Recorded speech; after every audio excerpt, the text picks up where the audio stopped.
Hi అండి. ఇప్పుడు మనం రసం పౌడర్ ప్రిపేర్ చేద్దాం. రసంకి కావాల్సిన ఇంగ్రీడియంట్స్ అన్నీ రెడీగా పెట్టుకుందాం.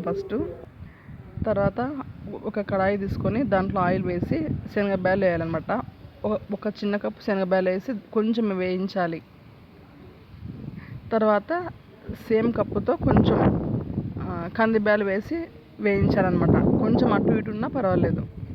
తర్వాత దాంట్లో హాఫ్ మినప్పాలు వేయాలన్నమాట. తర్వాత ఒక హాఫ్ టీ స్పూన్ కొన్ని మెంతులు వేసి వేయించాలి. తర్వాత ధనియాలు, ఒక కప్పు నిండా ధనియాలు తీసుకొని వేయించాలి.